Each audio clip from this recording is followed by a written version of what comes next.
अस्सलाम वालेकुम स्टूडेंट्स, उम्मीद है आप सब खैरियत से होंगे। मेरा नाम है अली और आप देख रहे हैं techie for you. Students, last lecture के अंदर हमने इमेजेस को अपलोड करना सीख लिया था कि हम अपने स्टोरेज के ऊपर अपनी इमेजेस को कैसे अपलोड करेंगे और उनके यूआरएल कैसे जनरेट करेंगे। तो अगर आपने लास्ट वीडियो नहीं देखी तो यार मैं गुजारिश करूंगा कि भाई जाके पहले आप देख लो, क्योंकि अगर आप वो नहीं देखोगे तो आपको समझ नहीं आएगी, फिर आप डायरेक्ट इस पे आओगे तो आप बोलोगे भाई पता नहीं क्या सिखा रहा है। तो कोशिश करो यार पहले स्कूल से जाके पहले वो देख लो, उसके बाद जो है ना यहाँ पे इस वीडियो के ऊपर आओ और फिर आज हम जो है ना प्रोडक्ट अपलोड करना सीखेंगे। ठीक है, यहाँ से स्क्रीन को बड़ा कर लिया और नीचे आ जाते हैं जनाब। सॉरी, एक चीज यहाँ पे ये देखिए मुझे एक एरर आ रहा है और मैं पहले इसको फिक्स कर लेता हूँ। लास्ट वीडियो में हमने इसको छोड़ दिया था, तो यहाँ पे आ जाते हैं और सिंगल चाइल्ड स्क्रॉल व्यू हमने लगाया हुआ है।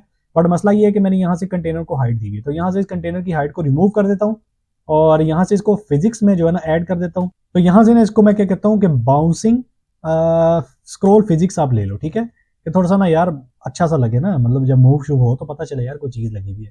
तो यहाँ से ये देखिए मेरे पास अब मूव हो रहा है और यहाँ से मेरे पास एरर भी चला गया। अब आ जाते हैं मेन चीज के ऊपर।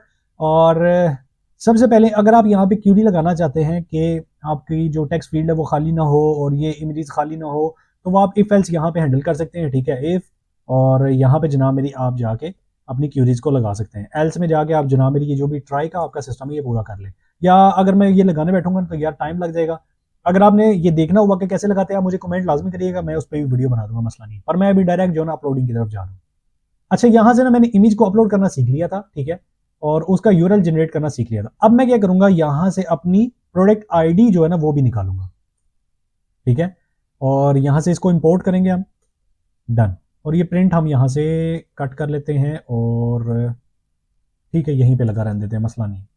अब यहां से हमने क्या करना है, अपनी इमेज को भी अपलोड करना सीख लिया, अपनी आईडीज को भी जनरेट करना सीख लिया। अब आ जाते हैं मेन काम की तरफ और वो होगा जनाब मेरी अपने प्रोडक्ट मॉडल के अंदर इस चीज को पास करना। तो मैं प्रोडक्ट मॉडल यहां से इसको पास कर लेता हूं, प्रोडक्ट मॉडल और प्रोडक्ट मॉडल। तो यहां से मेरे पास जितनी भी इसकी फील्ड्स है ना मैं सारी जो है ना यहाँ पे फिलअप करके तो इसको अपलोड करना बता दूंगा आपको। अच्छा, सबसे पहले आ जाएगा कैटेगरी। यहाँ पे कैटेगरी आईडी हमने कहाँ से चूज की थी तो वो देख लेते हैं हम जनाब। अपने कंट्रोलर के अंदर जाना पड़ेगा हमें और कैटेगरी ड्रॉप डाउन कंट्रोलर ये है, और यहाँ से हमने कंट्रोलर बनाया हुआ भी होगा। तो कहाँ गया ये। अब जो ये कैटेगरी आईडी और कैटेगरी नेम है ना ये हमें मिलेगा कैटेगरी कंट्रोलर से। तो यहाँ पे आ जाते हैं। अच्छा, सबसे पहले ये प्रोडक्ट आईडी मुझे कहाँ से मिल रही है, यहाँ से। जो भी मैं यूनिक जनरेट कर रहा हूँ ये ऑटोमेटिकली यहाँ पे सेम नाम मैंने रखा था तो वो ऑटोमेटिकली जो है ना यहाँ से आ गया। अब आ जाते हैं इस कंट्रोलर के अंदर, कैटेगरी ड्रॉप डाउन कंट्रोलर के अंदर जाओ, डॉट क्या लेना था हमने यार, सिलेक्टेड कैटेगरी आईडी दे दो हमें, कि जो भी सिलेक्ट कैटेगरी आईडी हुई है वो आप यहाँ पे हमें पास कर दो और उसको डॉट टू स्ट्रिंग कर देंगे ताकि हमें कोई मसला ना आए, क्योंकि यहाँ पे हम स्ट्रिंग दे रहे हैं। और फिर आता है जनाब मेरी प्रोडक्ट नेम। और तो प्रोडक्ट नेम के लिए हमें क्या करना पड़ेगा, प्रोडक्ट नेम के लिए हमारे पास प्रोडक्ट नेम कंट्रोलर होगा कहीं, और वो हमें देखना पड़ेगा कंट्रोलर कहाँ है। प्रोडक्ट नेम था क्या था, तो देख लेते हैं यहाँ पे, और ये रहा। और यहां से इसको पास कर देंगे डॉट टेक्स्ट, डॉट कर दो ट्रिम। डॉट लगाना है भाई, आपने कॉमा लगाया हुआ।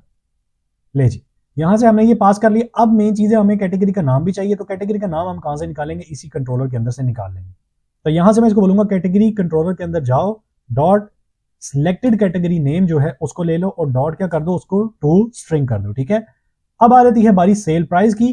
तो मैं यहां पे बोलूंगा सेल प्राइस कंट्रोलर जो है डॉट टेक्स्ट, ठीक है, नहीं बराबर किसके, एम्प्टी के। ठीक है, जो भी उसके अंदर फील्ड है या नहीं है वो आप देख लें, नहीं बराबर एम्प्टी के। तो क्या करो, सेल प्राइस कंट्रोलर, यही कंट्रोलर मैं यहां से लिख के यहां पे पेस्ट कर देता हूं।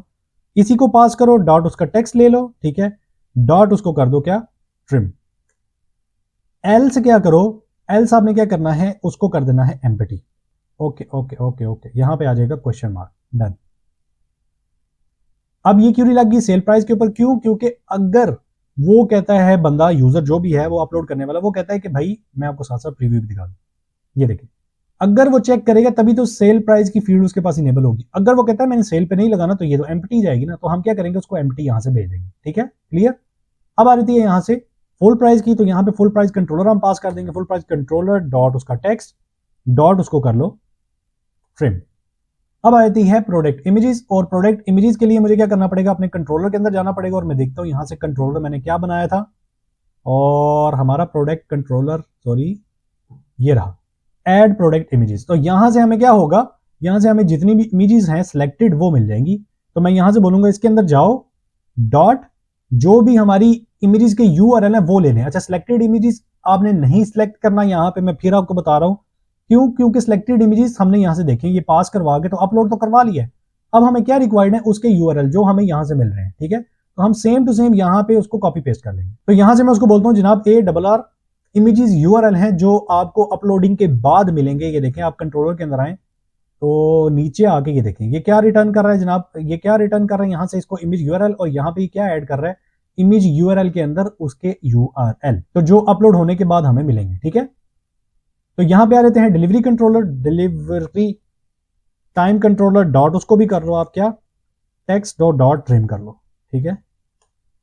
और इस सेल, अब ये कहां से हम फेच करेंगे, ये भी चलते हैं जनाब कंट्रोलर के अंदर, और यहां पे हमने क्या कंट्रोलर लगाया था जनाब, ये इस सेल कंट्रोलर डॉट उसकी वैल्यू, और मैं देख लूं कि मैंने इसका नाम क्या रखा है ऊपर, पहले नाम चेक कर लेते हैं। तो ये रहा इस सेल, ठीक है, ये डन है। इसी को हमने लगा के और फेच कर लेनी है अपनी वैल्यू। तो यहां पे मैं इसको बोलूंगा इस सेल कंट्रोलर के अंदर जाओ, डॉट इस सेल डॉट उसकी वैल्यू जो भी है वो उठा लो, ठीक है। अब लास्ट चीज आ जाती है product description, product description dot text dot उसको क्या करो, ट्रिम। अब यहां पे रह गया क्रिएटेड एड, यानी कि कब क्रिएट हुआ, तो मैं बोलता हूं डेट टाइम डॉट नाउ। और इसी तरह अपडेट कब हुआ, फिल वक्त अपडेट नहीं हुआ, अभी हम अपलोड कर रहे हैं तो डेट टाइम डॉट नाउ। जब आप बाद में अपलोड करवाएंगे या एडिट करवाएंगे तो आप उसको यहां से डेट भी चेंज कर सकते हैं, नो इशू, कोई मसले वाली बात नहीं है, ठीक है। अब हमने क्या किया, जितनी भी हमारे पास रिक्वायर्ड फील्ड थी हमने उनको फिलअप कर लिया एक मॉडल के अंदर। अब हमने मेन चीज है यहां पे लगानी है क्यूरी। तो क्यूरी कैसे लगाएंगे, अवेट करो फायरबेस फायरस्टोर का डॉट, पहले इसको इंपोर्ट करना पड़ेगा, और डॉट इंस्टेंस डॉट कलेक्शन। तो यहां पे हमारे पास कलेक्शन का नाम क्या है पहले वो देख लेते हैं। तो मैं चलता हूं अपने डेटाबेस के अंदर, और ये रहा, ये कलेक्शन है, हमें प्रोडक्ट अपलोड करना है तो प्रोडक्ट की कलेक्शन के अंदर आएंगे यहां पे, ठीक है। डॉट एक डॉक्यूमेंट क्रिएट करना है न्यू, और न्यू कब क्रिएट होगा, जब हमारे पास एक प्रोडक्ट आईडी आ जाएगी यूनिक। जब भी हम प्रोडक्ट अपलोड करेंगे उसकी हर एक की अपनी अपनी यूनिक आईडी होगी, ठीक है। और डॉट क्या करो, सेट कर दो क्या, एक मैप। अब मैप हमारे पास कौन सा है, मैप तो नहीं है हमारे पास, फिल वक्त मॉडल ही है, तो मॉडल को हम मैप में कन्वर्ट कर लेंगे, ठीक है। तो यहां से मैं बोलूंगा product model low dot to map कर लो। ये मॉडल मैं आपको बता चुका हूं कैसे बनाया मैंने, वो सारा मैं आपको चीजें समझा चुका हूं। तो अब मेन चीज है हमने इसको टेस्ट करना है कि क्या वाकई ही ये काम कर भी रहा है या नहीं। तो अभी देख लेते हैं जनाब, एक दफा मैं कोड रिव्यू कर लूं ताकि कोई इशू ना आए, और डन। मैं एक दफा इसको रिफ्रेश कर लेता हूं। तो यहां पे हमारे पास ऐप जो है रिस्टार्ट हो चुकी है, और मैं चलता हूं डेटाबेस के अंदर। अब आ जाते हैं जनाब यहां पे, और ये देख लें यहां पे हमारे पास कोई यूनिक आईडी नहीं है, यहां पे जो हमने जनरेट की थी ये ऑटोमेटिकली यहां से जनरेट हुए हुए डॉक्यूमेंट है, ठीक है। तो यहां पे आ जाते हैं और दोबारा से इसका प्रीव्यू देखते हैं, यहां पे चलते हैं और प्रोडक्ट के अंदर चलते हैं, ऐड प्रोडक्ट, और यहां से मैं क्या करने वाला हूं, कुछ अपलोड करने लगा हूं। मैं प्रोडक्ट अपलोड करके देख लूं कि वाकई अपलोड हो रहा है या नहीं। जो मैंने आपको बताया कंडीशन आपने लगानी है जिस तरह की भी आप बता दीजिएगा, अगर आपसे ना लगी वैसे तो कोई इतना मसला नहीं है, आपने सिंपल जो है वही लगाना है, इफ एल्स लगाना है, और आपने कुछ नहीं लगाना। तो यहां से मैं क्या करने वाला हूं, किसी भी विंटर के अंदर ऐड कर देता हूं। अभी फिलहाल मेरे पास है नहीं है कैटेगरीज, तो कैटेगरी के ऊपर भी हमने काम करना है। अच्छा, अब इस सेल में इसके ऊपर सेल के ऊपर लगाना चाहता हूं, तो मैं यहां से इनेबल कर लूंगा। यहां से प्रोडक्ट का नाम रख लेते हैं, तो यहां से एक दफा इसको अपलोड करके देखते हैं कि वाकई अपलोड भी हो रहा है या नहीं। यहां से करते हैं अपलोड, और ये इमेज जो, और यहां पे हमारे पास जो है सर्कुलर प्रोग्रेस इंडिकेटर आ गया, यानी कि हमारे पास लोडिंग शो होगी। अब देखते हैं थोड़ी देर तक कि क्या वाकई ही ये अपलोड कर पाता है या नहीं। अगर कोई एरर आए तो उसको भी सेट कर लेंगे। तो यहां पे ये देखें अपलोड हो गया है, इसने हमें यूआरएल जो है इमेज का प्रोवाइड कर दिया है। अब मैं देखता हूं डेटाबेस के अंदर कि क्या वाकई अपलोड हुआ या नहीं। तो ये देखिए यहां पे ना मेरे पास ये एक डॉक्यूमेंट बन चुका है, इजी शॉपिंग, और ये कुछ रैंडम आईडी है, ठीक है। मैं इसके ऊपर क्लिक करता हूं तो ये देखें कैटेगरी आईडी, कैटेगरी नेम, और जो भी मैंने यहाँ पे चीजें फिलअप करवाई थी वो सारी A to Z हमारे पास यहाँ पे आ चुकी हैं। और ये देखें इमेज का यूआरएल भी हमारे पास आ चुका है। अब मुझे जरूरत नहीं है कि मैं मैन्युअली जाके अपलोड करूं, मैं जब भी ऐड करूंगा तो ये डेटाबेस से ऐड करूंगा तो यहाँ पे यूआरएल आएगा और इस यूआरएल को फेच करूंगा मैं यूजर पैनल के अंदर और वहां से मैं उनको प्रोडक्ट दिखा दूंगा। अब अगर मैं यूजर पैनल में जाऊंगा ना तो यहाँ पे ये प्रोडक्ट मुझे अपलोड हुआ मिल जाएगा। तो मैं कोशिश करता हूँ कि यहाँ से कोशिश करता हूँ कि मैं रन करके ना आपको दोबारा दिखा भी दूं यूजर पैनल। अगर मैं ना दिखा सका तो यार आपके पास है, आप अपनी ऐप को चेक करिएगा, आपके पास ये जो नया प्रोडक्ट है मैंने अपलोड किया है ये वहां पे अपलोड हुआ आपको मिल जाएगा। ठीक है, तो ये सारा कुछ अपलोड हो गया। अब चलते हैं स्टोरेज के अंदर और यहां से भी इसको रिफ्रेश करते हैं कि क्या वाकई इमेज भी अपलोड हुई या नहीं। तो आप ये देख सकते हैं कि मेरे पास ये इमेज जो है यहाँ पे अपलोड हो चुकी है और इसका यूआरएल जो है वो यहाँ पे मेरे पास फायर स्टोर के अंदर सेव हो चुका है। ठीक है, तो ऐसे हम जो है ना चीजों को अपलोड करते हैं और आगे यूजर पैनल में फैचिंग करके उनको दिखा देते हैं कि भाई आप देखो जी जो भी करना है आप कर लो। और अगर हम यहाँ से बैक आते हैं तो यहाँ पे क्या प्रोडक्ट अपलोड नहीं हुआ, मैं दोबारा चेक कर लूँ क्योंकि मैंने वहां पे मे भी हमने फ्यूचर बिल्डर लगाया था तो इसलिए यहाँ पे रीलोड नहीं हुआ।